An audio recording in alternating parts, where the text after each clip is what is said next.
Please open your Bibles to the book of Proverbs, the 27th chapter. Proverbs 27 in your Schofield Reference Bible, page 691. We'll read one verse only, and we'll go to some other verses after that. The first verse of the 27th chapter of Proverbs. Let's stand, please, and we'll read this verse together. Okay, ready? Let's read. Boast not thyself of tomorrow, for thou knowest not what a day may bring forth. Turn now to the book of Ecclesiastes, the 9th chapter. It's page 702 in your Schofield Bible. I'll be reading the 10th verse. Ecclesiastes chapter 9, verse 10. Let's read. Whatsoever thy hand findeth to do, do it with thy might, for there is no work, nor device, nor knowledge, nor wisdom in the grave, whither thou goest. I'm turning to a couple of verses. You'll not turn to them, but I'll read them. Exodus 3:14. And God said unto Moses, I am that I am. And he said, Thus shalt thou say unto the children of Israel, I am hath sent me unto you. Likewise, I'll read for you the 13th verse of the 3rd chapter of Philippians. Brethren, I count not myself to have apprehended, but this one thing I do, forgetting those things which are behind, and reaching forth unto those things which are before. And let's pray. Father, we thank Thee so for such a book as this. It's a miracle book. We would not have it if it were not for the sacrifice of many Christians who've gone on before us. We would not have it except that Thou didst preserve it through holy men of old and through those who sacrificed their very lives. It's a miracle book. Thank You for it. Thank You for its faithful preaching here in this, our church. And thank You for our faithful man of God. In Jesus' name, amen. Moses said to the Lord, asked the Lord, whom shall I say sent me? And God said, I am that I am. You tell Pharaoh that the I am has sent thee. That's one of the passages that prompted this little message this morning. Another is when the wise man said, whatsoever thy hand findeth to do, that's present tense, findeth to do, do it with thy might, or do it with all thy might, or give it all that you have. Then another passage, this one thing I do. And then the title of my message comes from Proverbs 27:1, boast not thyself of tomorrow.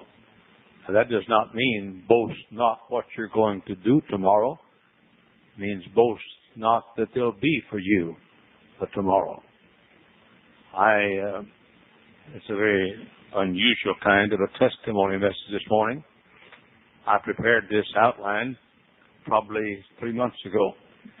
Every week I've looked at it, and I knew I was supposed to preach it, but didn't know when. And every week I looked at it and said to the Lord, is this the week? And then just this week it dawned on me, since tomorrow is my 74th birthday, this is the time for this message. It's a testimony sermon. I hope you'll listen very carefully as I speak on this subject, boast not thyself of tomorrow. Heavenly Father, it is true that these people have driven an accumulative total of hundreds of thousands of miles. Many of these folks have driven 50 miles, and they do every service. Letter I got from that dear family in Michigan City this week. Said we drive every week, morning, night, Wednesday night. It's worth the drive. I pray you'd make it worth the drive this morning as I speak on this vital subject. Amen.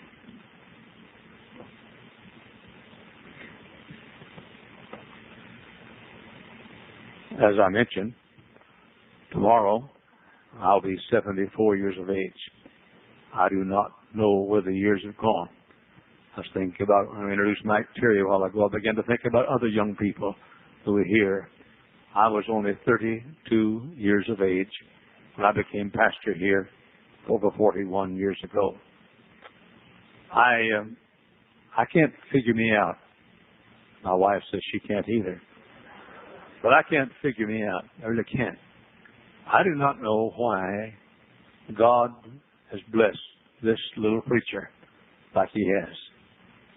I cannot understand why there are more people in church on this corner in all of our buildings at this very moment than will be in any church in the world today. Think about that. We have thousands and thousands, probably 8,000 to 10,000 people who are not in this auditorium now. And that are here. I'm saying, I don't quite understand it. And as I said a while ago, I did sure wonder what there is about me that would cause you, if in fact I have anything to do with it, to come such a distance to be in this church. You see, I'm not a big preacher. I make no pretense of being a big preacher. But for some reason or other, God has seen fit to use me greatly. I'm a country preacher. I know that. I'm not a Rolls Royce. I'm just a Ford Taurus. I hate to use that word with certain people up here that went their life at the Ford Motor Company. And I use a Ford Taurus because I'm trying to find the worst car I can think of.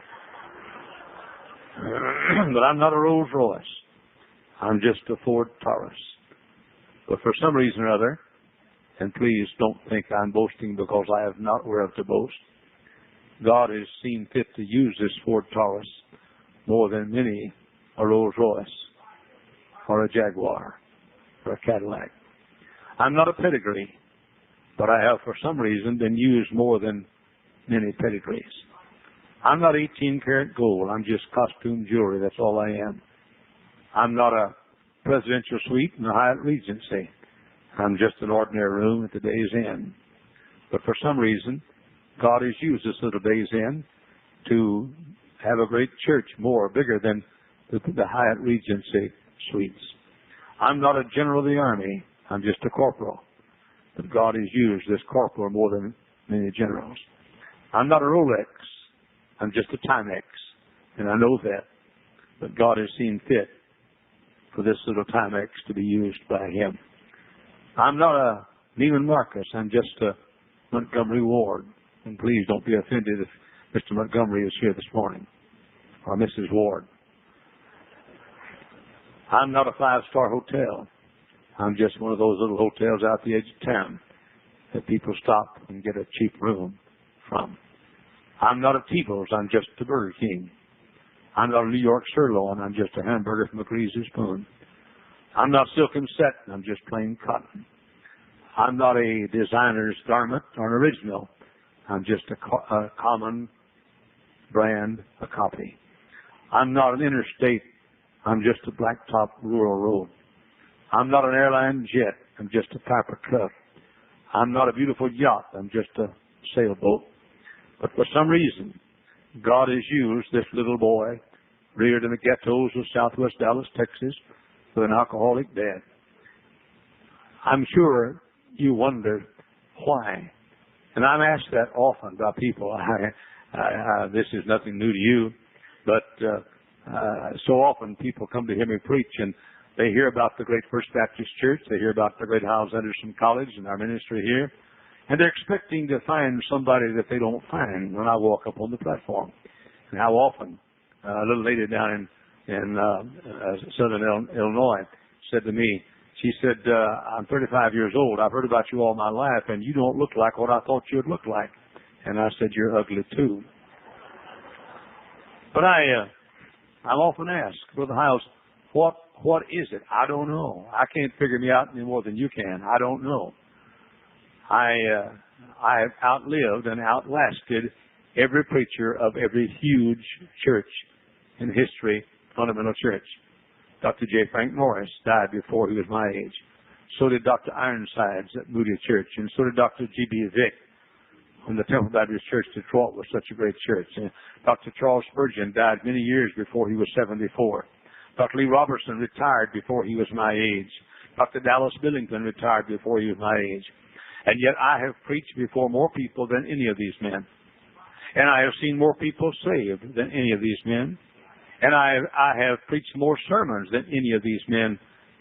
Over 67,000 times I've stood before people and preached as I'm doing now, here and across the country and in some cases around the world. I don't know it, but I'm going to guess at it this morning. And I'm going to try to, by the way, most of you are Ford Tauruses too. We have a few Cadillacs here in the room. And then we have a few broken down jalopies here also. But we have here in the room, we have some Hyatt Regency presidential suites, and we have some 18-karat gold, and we have some Rolexes here in the room. We have some Jaguars here, but the truth is most of us are Timexes, and most of us are Ford Tauruses, and most of us are just days in. Most of us are just like me. We're common, ordinary people. So let me encourage you, if I, for a while, guess. I guess at it. I'm not sure this is the answer. I'll guess at it the day before my 74th birthday as to why God has used a poor commoner born and reared in the ghettos of Southwest Dallas in the home of an alcoholic. Now, I'll give you 3 reasons. By the way, let me say this too. I've lived a happy life. I've lived a full life. And I've lived a rather successful life. Let me give you 3 little statements that I'm guessing at this morning. I promise you, it's the secret to life. Number 1, this one thing I do. This one thing I do. That's the story of my ministry. Whatever I do at this moment is the most important thing I've ever done. Please do not take notes. Look out this way. This one thing I do. Mrs. Hyles calls it a compartmentalized life. I focus on the task at hand. I give it all I have at the present time. Somebody asked me, what's the most important sermon that you've ever preached? I'll tell you right now, the most important sermon I've ever preached is the one I'm preaching right now.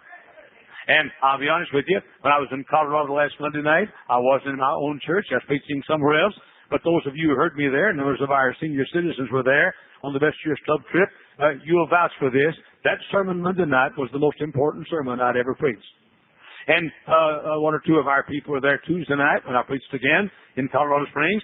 And I promise you, and they'll not be surprised when I say this, while I was preaching that sermon, that was the most important sermon I've ever preached. Saturday night, a week ago last night, we had an ordination service over there in the chapel. I dare say there were 150 people there. But those of you who were there would vouch for the fact that at that moment, that was the most important sermon I've ever preached. I was preached one night at Antioch Baptist Church in Atlanta, Georgia, to 90 people, but it was the most important sermon I ever preached at the time, and God gave me Dr. Curtis Hudson. His life was transformed in that service. I preached to 40 people down here at the First Baptist Church at Danville, Illinois, years ago, and 40 people, that's all that showed up in an auditorium that probably seats several hundred, but it was the most important sermon at that time I'd ever preached, and God gave us a young preacher whose life was changed. His name was Dr. Wally Beebe, who is responsible for millions going to church on buses through his ministry, and at one time served on our staff here, and whom will honor as one of our men sometime this fall. I preached at Springfield, Missouri, with 103 temperature one night. Had thrown up all afternoon, decided not to even go preach, and yet I felt like I should, and I went out and vomited during the song service and came back in and preached, and sitting in that service that day was a young college student of the Christian denomination who all of a sudden that night had his life changed, decided to come to Hyles Anderson College. And Rick Martin, perhaps the greatest missionary in the world today, decided that night to come to Hyles Anderson College. If I could give you one of the great secrets, and I'm not sure that that's why God has used this little country preacher. I'm not sure that this is it, but I would not be surprised. This one thing I do. The most important counseling session I've ever had is the one I'm having now. And when somebody walked in yesterday morning, I had a counseling session at 9 o'clock yesterday morning. and I spent an hour and 40 minutes with one of our dear members counseling. And to me, that's the most important session I ever had. I entered into that member's life, and I did what I could to live in that member's house and feel that member's hurt and help that member's life. And I'm trying to say, this one thing I do. The most important wedding I've ever had was the one I had yesterday. Mrs. Colston's worked with me on hundreds of weddings, and she'll vouch that every wedding at that moment is the most important. It may be the wedding of a little college kid. It may be the wedding of a bus kid. That doesn't matter. This one thing I do. Ladies and gentlemen, whatever you're doing now is the most important thing you've ever done in your life. If a task is worth doing, it's worth doing right. Whatsoever thy hand findeth to do, do it with thy might. That's one of the great secrets of life. I put everything else out of my mind. Miss Hyles says sometimes to me, you amaze me. That's because I'm so pretty. But she said, you amaze me. How you can focus on one thing with so many things that you have to do and responsibilities that you have and ministries you have to lead and counseling sessions that you have. It amazes me that you can put everything else out of your mind. If I understand it, it's not my eloquence. I'm not a great preacher. I'm not a great Bible teacher. I'm not a great theologian. I'm not a great leader. I'm not an imposing person physically. But there's one thing I can do. Whatever I'm doing, I can give it my best. At the moment, I'm doing it. This one thing I do. When our educators meet on every other Saturday morning in my office, that's the biggest thing in my life, and I don't even know who anybody else is. When my men met last night, my male staff members meet on every other Saturday night, that's the biggest thing I do. That's it. This one thing I do. I must hurry. What caused this little preacher to pastor this great church? And what caused a nobody to pastor the largest congregation in America?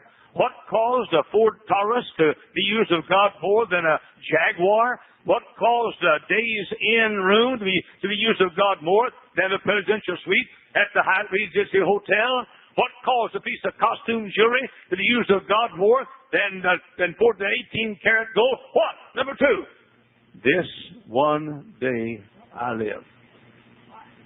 Listen to me. This one day I live. That's my life. This one thing I do, and then this one day I live. I don't lament the mistakes of yesterday. I don't pre-live tomorrow. I live today. You know, I could, if I wanted to, stop and think that I'll be 6 years from 80. Come to think of it, I just stopped and thought about it. And I feel lousy. But let me tell you something worse than that. I'm 16 years from 90. I was talking to Brother Wardwell yesterday. He said, I pray every day, several times a day, that you can pastor our church till you're 100 years old. You don't pray that several times a day, do you? But I'm trying to say that I could stop and that could discourage me. This house when I reached I reached my 70th birthday. She's been 39 for many years. But I sat down and talked with her. And I said to her, now look, let's live today. Let's live today. We don't know how many days we have left, but neither do you 25-year-olds know how many days you have left either. You see? So I said, we're as young as anybody. We have as much time left as anybody. We have today. Oh, I love today. I made mistakes yesterday, but bless God, I'm going to live today. I'm not going to worry about that double bogey I made on the last hole. I'm going to shoot a birdie on the next hole. It's probably be a little, but anyway, I'm not going to worry about them. I'm not going to pre-live tomorrow. Brother, gee, when Moses came to God and said, I'm going to Pharaoh. Whom shall I say send me?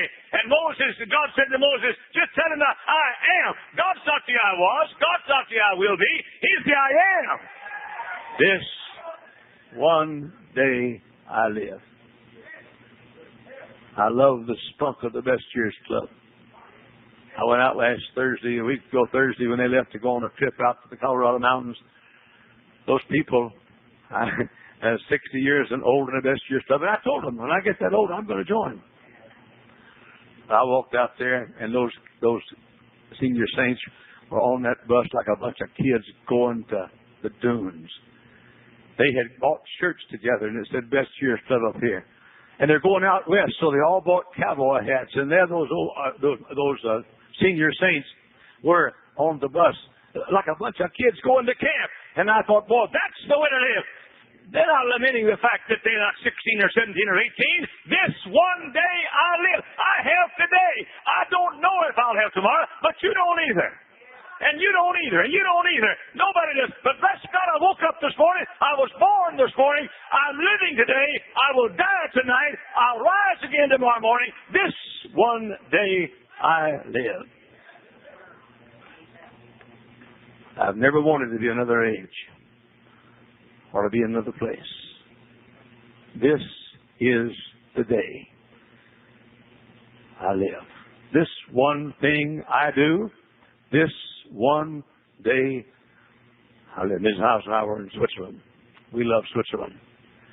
And we had a beautiful mini suite, a big room is what it amounts to, and 15 feet on the side of one of the Alps mountains, looking down over that beautiful Lake Lucerne with Alps mountains all around us and that lake down there at the bottom.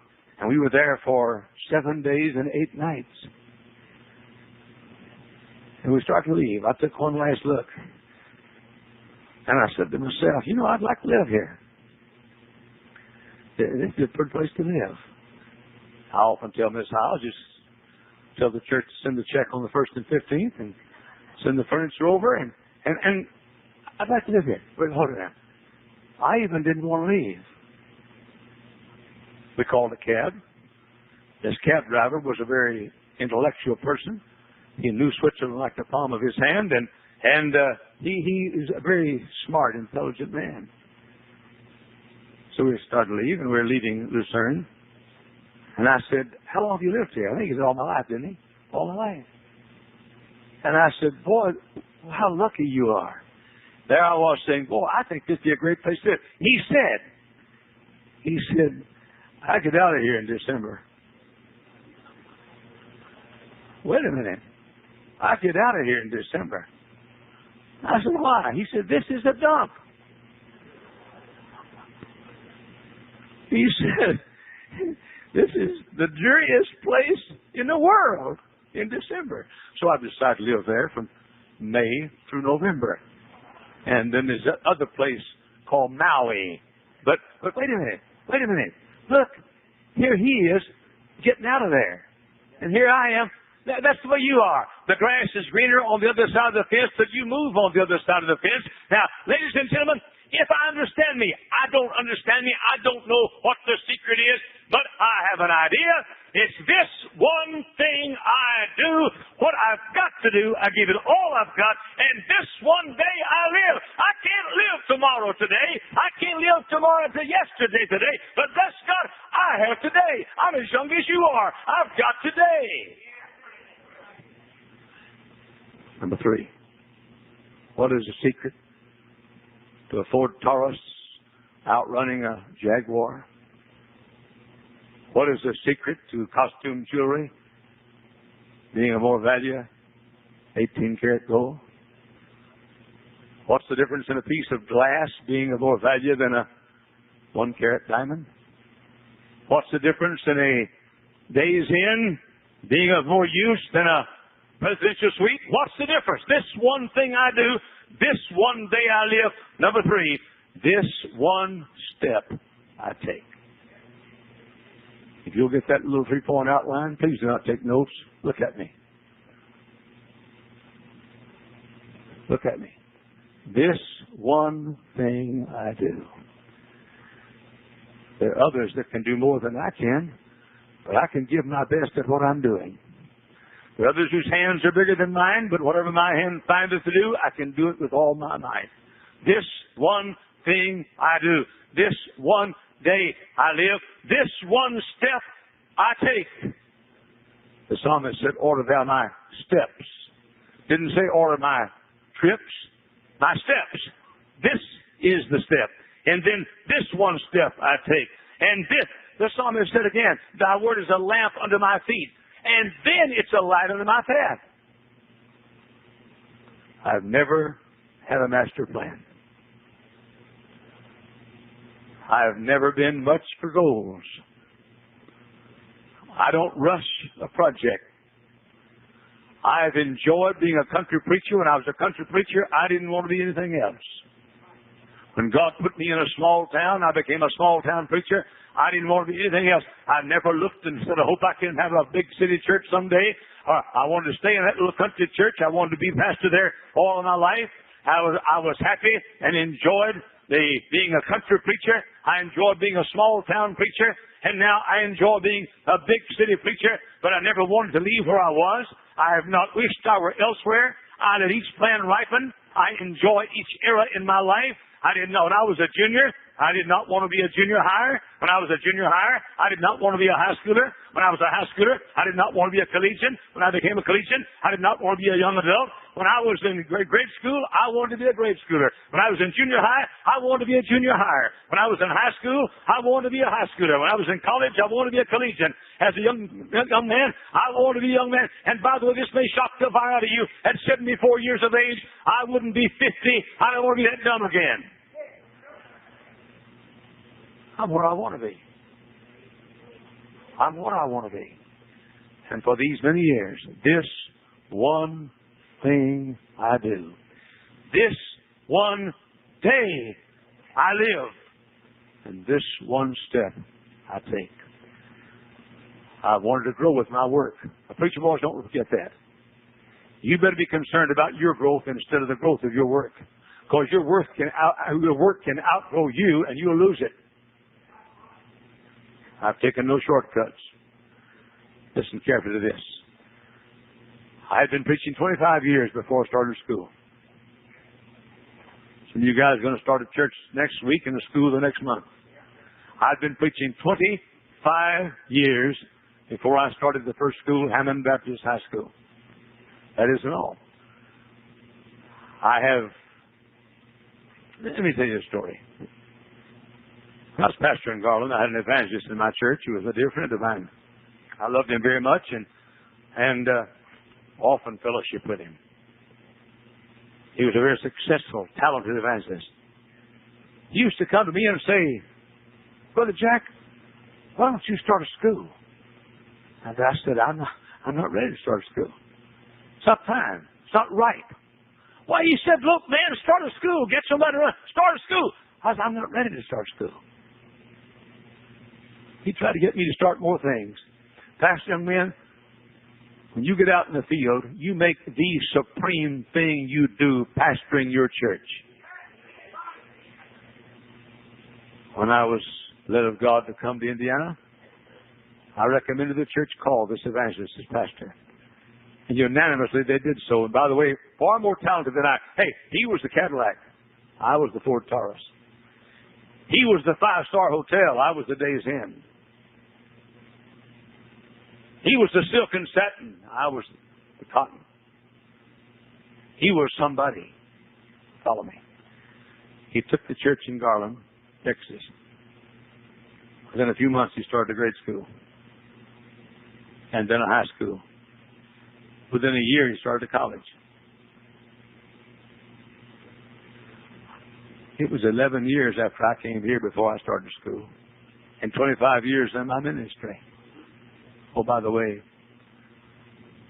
this college is closed now. The church averages 125 people in Sunday school. Small. They cut the auditorium down several times. A good man is pastor there, and he didn't cause it.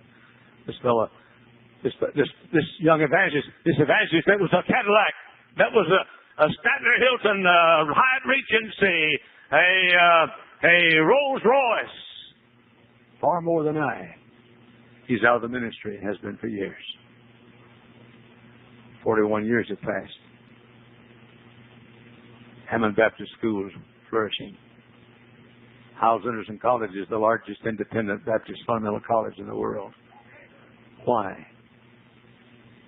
This one step I take. Young preachers, enjoy that little country church. Enjoy those country people. Ask God to leave you there the rest of your life, and if He leads you somewhere else, of course you'll go.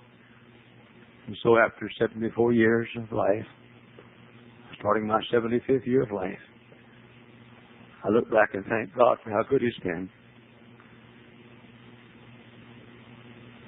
When I went to college, I majored in pastoral theology because I wanted to pastor. I also majored in secondary education with a teaching field of history because I thought I'd never pastor a church big enough to pay my salary. And that has been fulfilled. But I never thought of that. I just knew I was an introvert, failed public speaking in high school, weighed 92 pounds on my 17th birthday. I always figured I'd have to work on the side. So I wanted to teach schools so I could influence young people. And now here I am years later. It's a great crowd. How good God's been to me. If you'll let me say it again. He's used a Ford Taurus, a non-pedigree, piece of costume jewelry, the Days Inn, a Corporal, the Timex, the JCPenney, a hotel at the edge of town, a Burger King, the hamburgers, a greasy spoon, cotton. He's used just a common brand of coffee, a blacktop country road, a Piper Cup, a fishing boat. Why? Why in the world has God so chosen? I don't know. But I'm guessing this one thing I do. This one day I live. This one step I take. Try it. I do not say that you'll pastor the largest church in America someday, but you'll get more done than you would have done. And it'll keep you from being frustrated all the time. It'll keep you from nerves. Some of you folks have a nervous breakdown every other day, especially you folks that are female. But if you will take this little outline and put it in your memory and live it, this one thing I do.